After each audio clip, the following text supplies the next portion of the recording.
cannot keep making laws and rules just because you think cannabis is the cash cow.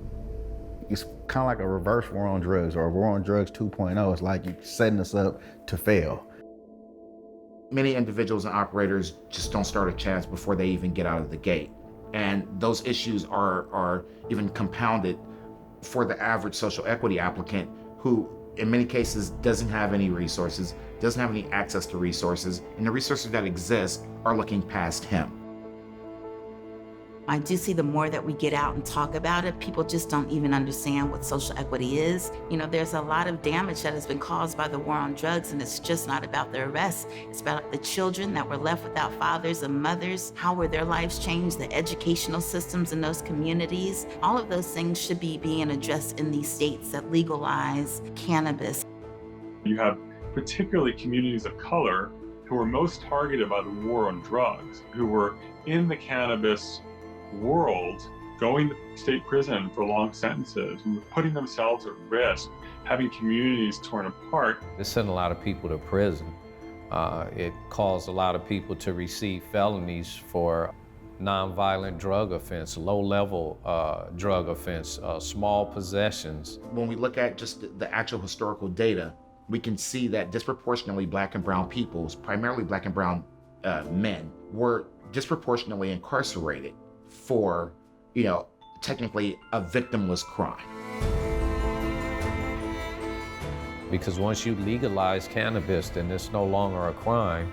Why wouldn't those same very people that started and created an industry for big business to come in and take over not be able to have access as owners and operators? Not just workers, but owners and operators.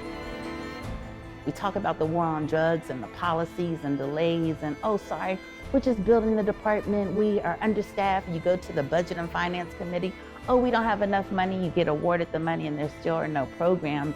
And then no one ever addresses the humans and the people who have changed their lives dramatically, believing that if it is spoken in the law, that it was be held to be true, and it has not. They failed us on that one.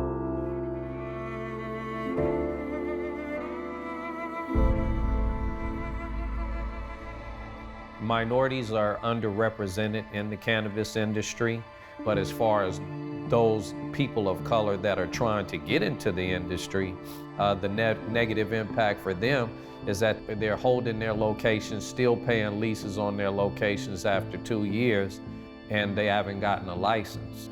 Some of their investors are walking away. Some of them aren't even going to be able to make it once that license is issued. It's had a very devastating impact on those who want to come into the business. This building that we're in is actually a retail location that I've been holding on almost 2 years now. I'm right on Crenshaw Boulevard, where I raised my girls and where I walked down the street to visit my grandfather at the mall while he was working. There hasn't been a demographic more harmed by the war on drugs than the African American community and the poor communities. How do we mitigate that and give back to those communities in a way that builds up not only those communities, but all the other communities that have suffered? Create that ability for all those hardworking, honest Americans of all different stripes, that everyone has a fair chance. And where those groups who have systemic oppression on them, how do we put in places systemic support to counter that?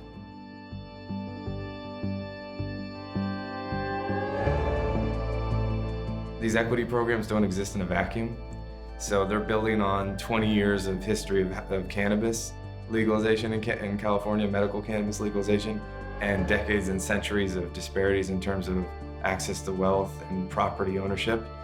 So there's a lot of work to be done, and there's a lot of catch-up to be done. This program was imperative to level the playing field, to say that everyone deserves equal treatment, and if it's okay for one group of people, it's okay for another. And so we have seen the cannabis convictions in the city of Oakland drastically reduced with this, the inception of the social equity program. Cities have a lot of opportunities to play a role in terms of how cannabis is made available and who gets an opportunity to create or sell cannabis products. Because in California, for example, there's local control that allows local jurisdictions to sort of determine, the number of dispensaries and where they are located and such. We need to do the right thing. And the right thing by the African American community, the right thing by every community that's been tarnished by the war on drugs and affected by the war on drugs. Because now you have a bunch of people who historically don't come from business backgrounds, don't come from legal backgrounds, sitting down with sharks on the other side. There's a fair amount of frustration with either a slow regulatory process or a mercurial regulatory process that's changing all the time, that has people a bit at wit's end to figure out how to stay with it, to stay afloat while they come into compliance. The obstacles that me and many other operators have had to overcome to get to where we are now are an untold amount and ever growing. Licensing is very complex, and operating is even more complex. It's ultimately a learning curve for the average operator to understand exactly what the state and the cities are looking for in regards to how you operate your business and ultimately what you have to pay to operate your business. It's completely turned into a pay-to-play scenario. Licensing, especially for retail, is extremely scarce. Licensing in general is complicated from the point of having an opportunity to apply to actually getting operational is a lot longer than people think. I think people thought that local governments would very quickly fall in line and regulate this and allow this and make so many more local licenses possible. Operators are struggling to deal with operating in the regulated market, dealing with cost of compliance, just transitioning from totally unregulated to being regulated both at the local and state level. And it's particularly challenging for small businesses, equity businesses in particular. Almost every element of this industry has changed, which is one of the primary reasons that we're seeing such a high failure rate. People have their licenses one day, they lose them the next day. How am I supposed to keep up with that? I mean, just to keep track of the legislation, you pretty much got to do research about 7 hours a week. As an owner, you have to, just to be on your toes, on your P's and your Q's. But you're already working 15 to 18-hour days. And a lot of us have families, a lot of us have other hobbies that we like to do. But it's like, you're working big time hours and it's tough. Passing Prop 64, in my opinion, I think a lot of policymakers, local and state, have kind of had one foot in and one foot out. They haven't gone all in and supporting the will of the people and actually making this the best market possible. It's not really what I think most people were expecting when they voted for Proposition 64. I don't think people expected a free-for-all with no regulation, and I don't think anybody pushed for that who advocated for Prop 64. But we're still lagging behind on local access. You have licensing fees primarily on a city and state level, and then you have some cities that actually have a deeper level of licensing. In some cases, you have to license the building and the business, as well as obtain a state license. And so licensing alone can cost you in the tens of thousands. Because cannabis is illegal on the federal level, you can't go to a bank and ask for a loan to start a cannabis business. When I get asked out on the street, how much does it cost to get involved? And let's keep in mind here that delivery is the most easily accessible license out of all of them. And for that one, I tell people, if you don't have, at this point, 70,000 liquid, you don't want to try to get involved. And that's being generous about it.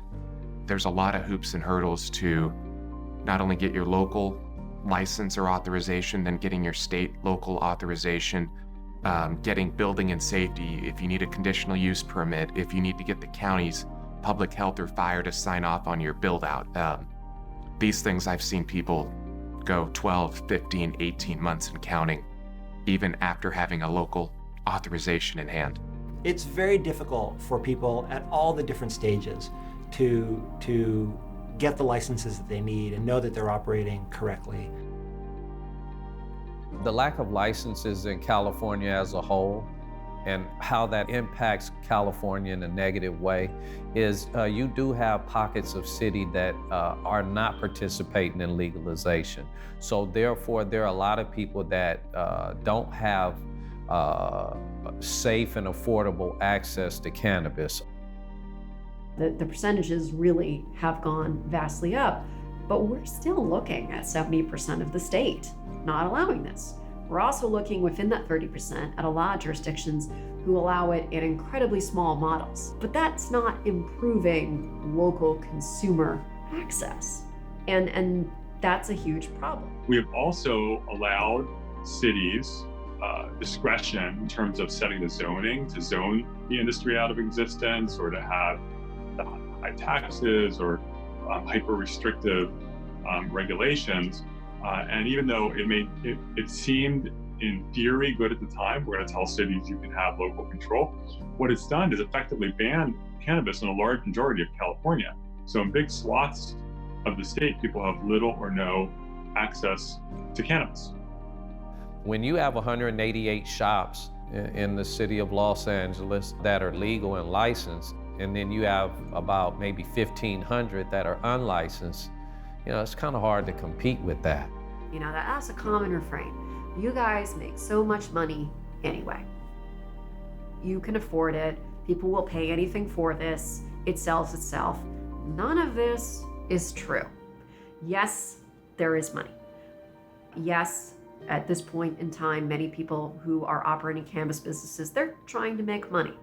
But if you want businesses to survive and to thrive, to expand, to employ more people, to have free market competition, to have prices lower, you need more local licenses, you need more opportunity. So fundamentally in the state of California, to support a thriving marketplace, we need to open up the support of the increased licensing within the state and then within local jurisdictions so that we can help support the industry and get the products and the inventory to the proper hands and through the proper channel. We've gone in some ways too far and made it so expensive to operate a legal cannabis business that it just, again, fuels the illicit market and drives up prices. It costs a lot of money to open a dispensary.